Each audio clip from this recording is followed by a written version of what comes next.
of discontinuity meets an area of continuity, which means that there's a conduction of energy, and where the lines cross is where a sacred site will be. And the biggest vector there is the Great Pyramid, and it's right on the center between two ley lines. But there's Michael lines that cross the British Isles and England. There's dragon lines that go across China, and they're all depicting the same thing. And so it's the natural energy current.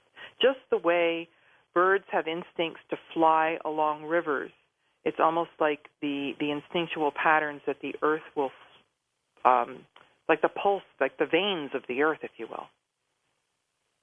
Okay, thank you. Let's go to Tom in Tallahassee, Florida, first-time caller. Hey, Tom, go ahead. Hello. Hi, Carmen.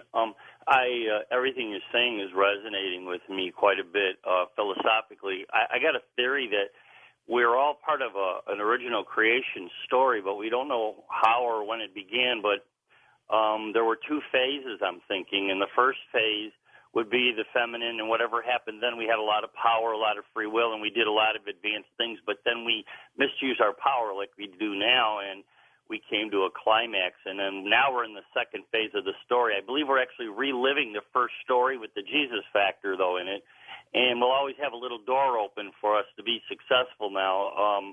And I agree with you, that we're getting close to, I call it cornering the virus, the spiritual virus that is the mindset that's keeping us in a cycle of pain, suffering, and death. And it has more to do with the masculine. And I like all the things you're saying. And I believe we're getting close to a big breakthrough on the positive end. Well, thank you, Tom.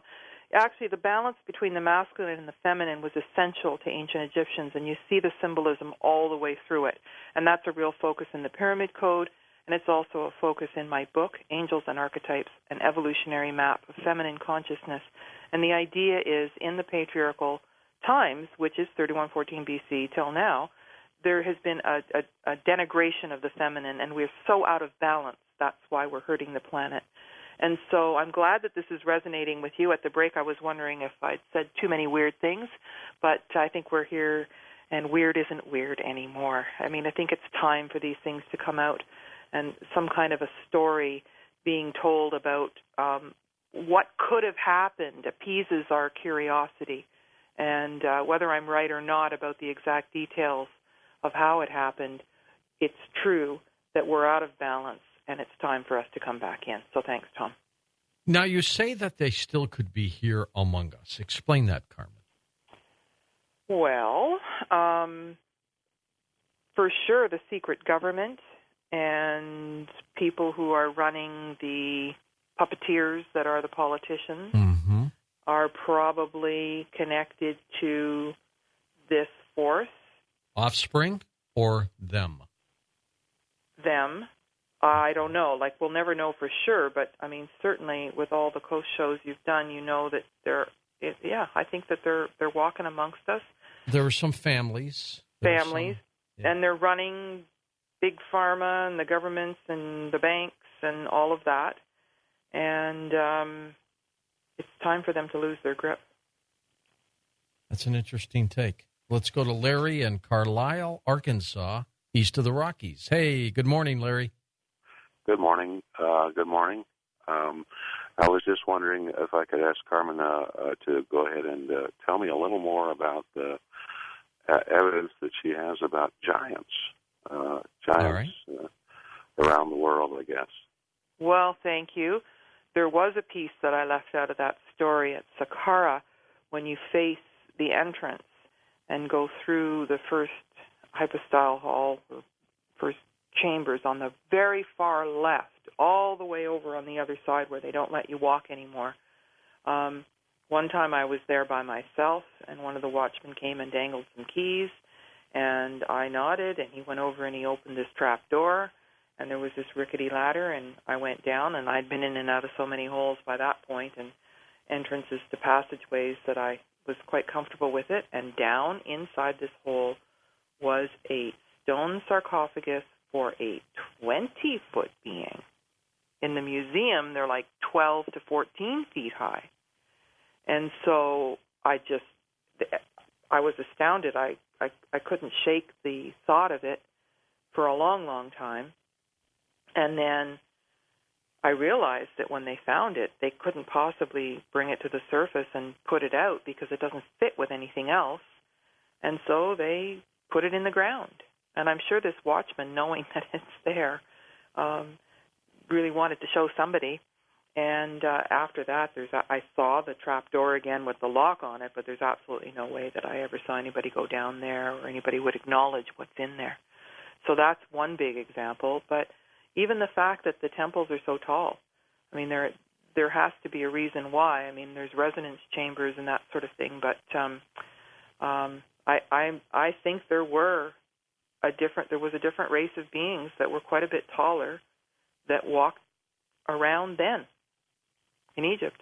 Well, you know what? That's interesting you say that, Carmen, because there was a house I had where I had to do a lot of remodeling because the people who lived there must have been little because everything was low. Everything. If you sat at they had like a woman's makeup area. If you sat down at that table, your knees would barely be able to fit underneath it. Everything was low. The sinks were low. You almost had a sore back bending over. So I guess let's reverse that for a moment. Let's assume that there were giants during this era and they came from above. I guess they would make things big for them. Makes sense, doesn't it? It does. Let's go to Miami, Florida. Brian, it's your turn on Coast to Coast. Hi, Brian. How you doing? Real nice to be with you guys. Real quick questions. I highly appreciate answered. One, how would you know if you're like in the presence of what we'd call a shapeshifter, maybe hybrid? And the other question would be, if you heard of the crystal skull theory and the hollow earth theory, how that interties with pretty much what you're talking about in 2012. And you know, like I come to realize, they say like on the Chinese constellation, every 12 years is the Dragon Draco constellation. Ironically, 2012 would be the 12th year again. So, and, you know, like you said, it's maybe our time where we get back grip. Obviously, there's going to be a big fight for that. I don't see any reason why they'd want to just let that up so easy. All right. Well, let's take them one at a time here. First of all, the hollow earth theory. Many people believe that there's something going on within this planet and that maybe extraterrestrials are there. Your thoughts? Well, you know, somebody said to me once, if beings were living inside the earth and it's dark down there, it would make sense that their eyes would get bigger. Yes. And if they're inside closed quarters and they don't have a lot of weight to have exercise, that their muscles would atrophy. And if they don't have exposure to sunlight, then their skin may go gray. That kind of made sense to me, that maybe they are living down there, and generation after generation, they're changing their appearance.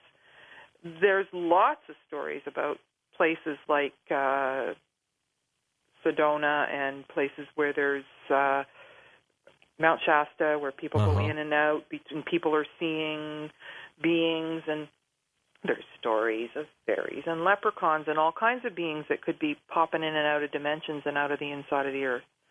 I don't have a problem with that at all. And crystal skulls, they make sense too. We use crystals for everything. Crystals are crystal oscillators make everything work. They make Ethernet work. They make CDs work. They make watches work, and it goes on and on and on. There's almost nothing that's technological that isn't run by crystals. So a brain, a crystal skull, as a receiver of information, that makes perfect sense. Okay, and as he talked about shapeshifters, how do you know? How do you know? Well, that's it. You know what I think about? I'm thinking about the name of the movie, The Fifth Element, where the guy goes to get a plane ticket and he's standing at the counter, and the lady says, "I'm sorry, sir, there's no room on the flight," and the reptilian face comes through, yes. And then he gets it together and takes a breath, and he looks normal again, and then it happens the second time when he's frustrated. I thought, you know what? That's how it goes. That's what happens. There's this little sense of a snarl, or even a sense of a tail, you know. And I've had that creepy feeling a couple of times, but I remember it.